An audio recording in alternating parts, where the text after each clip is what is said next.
dans des témoignages d'immigrants et d'étudiants étrangers plongés dans l'incertitude depuis l'abolition du programme de l'expérience québécoise, le fameux PEC. Vous connaissez sûrement l'expression.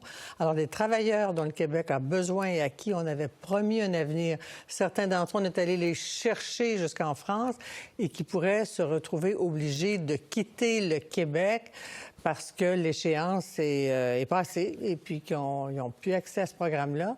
On est désormais en mesure d'estimer le coût humain de l'abolition du PEC. Je reçois d'abord mon collègue journaliste David Gentili qui a vérifié les chiffres, notamment dans le réseau de la santé. Et au cours de cette demi-heure, on consacre nos interventions à ce sujet-là pour toucher les autres aspects de ce programme-là qui a été aboli. Alors, David, c'est quand même, vous nous dites dans votre reportage qu'on pourra voir dans les téléjournaux, 6 300 employés du réseau de la santé qui pourraient devoir quitter le Québec. C'est-à-dire que leur permis de travail arrive à échéance en 2026. C'est en raison des nombreux changements qu'il y a eu quant au programme. Ces gens-là sont mêlés et effectivement, dans bien des cas, sûrement pas la totalité, mais il y en a une grande partie qui pourrait théoriquement être forcée de quitter le Québec. Cette angoisse-là, elle est réelle. Bien sûr, chez ces gens-là qu'on a été recrutés en France, au Maghreb, en Afrique subsaharienne. Donc, ils parlent français. Effectivement, qui sont francophones, mais elle est aussi très réelle chez les gestionnaires du réseau de la santé.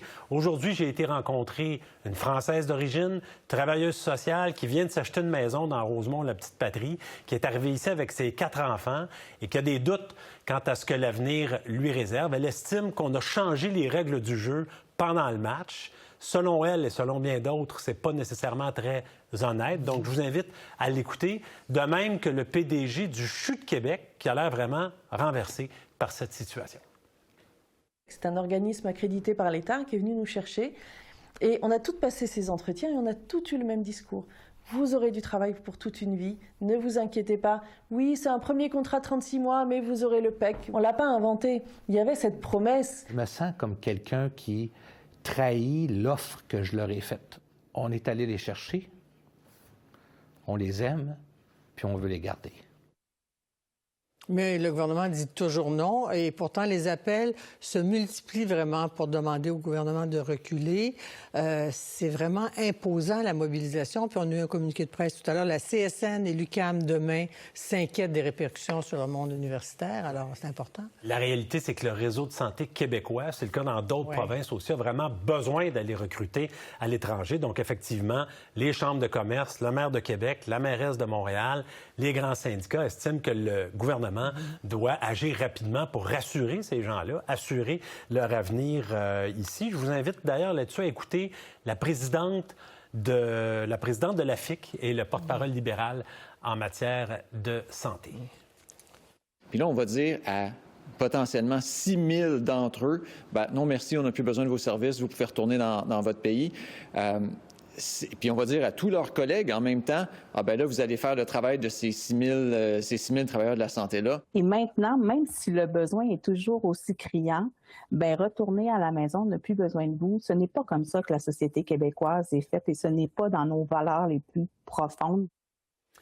Donc, la pression, elle est forte. Elle vient de tous les côtés. Un peu plus tôt sur nos ondes à RDI, le ministre responsable, Jean-François Roberge, a tenté de calmer le jeu un peu, estime ou nous dit en fait que si les gens parlent français, s'ils ont l'expérience requise parce qu'ils travaillent en santé, il souhaite que les permis de travail soient octroyés rapidement et qu'ils seraient, ces gens-là, priorisés dans le contexte du nouveau programme. Écoutons M. Roberge.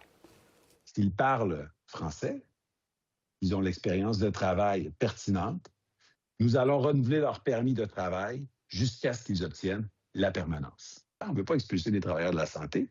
On veut attendre qu'il y ait l'expérience pertinente et qu'ils maîtrisent la langue. Ils maîtrisent déjà la langue. En fait, ce que les témoignages que vous avez recueillis et d'autres révèlent, c'est que le PEC a été suspendu pendant 1 an. Et là, il a été aboli au terme de ce moment-là. Et les gens disent on ne pouvait pas postuler parce que le gouvernement dit les gens qui ont postulé, on va traiter leur don, il n'y a pas d'inquiétude, et les autres, on va les inviter. Que de temps écoulé dans l'incertitude, parce qu'il faut avoir complété le temps de travail ou le temps d'études pour postuler. Donc, pour les travailleurs qui ont postulé dans ce programme-là, il y a une confusion, il y a une inquiétude, il y a une impression de bris de contrat et potentiellement une forme d'atteinte à la réputation du Québec parce que ça se parle à l'étranger, justement, cette espèce de tango-là quant aux règles d'immigration du Québec. On verra ce que ça va donner dans les prochains jours. Parce que vous avez assez couvert ça pendant la pénurie puis pendant la pandémie depuis. Il y a une telle angoisse dans le réseau de la santé pour la pénurie de personnel. C'est clair. C'est clair. Merci. Bravo pour votre travail, David. Merci d'avoir fait l'exercice. Ça me fait plaisir.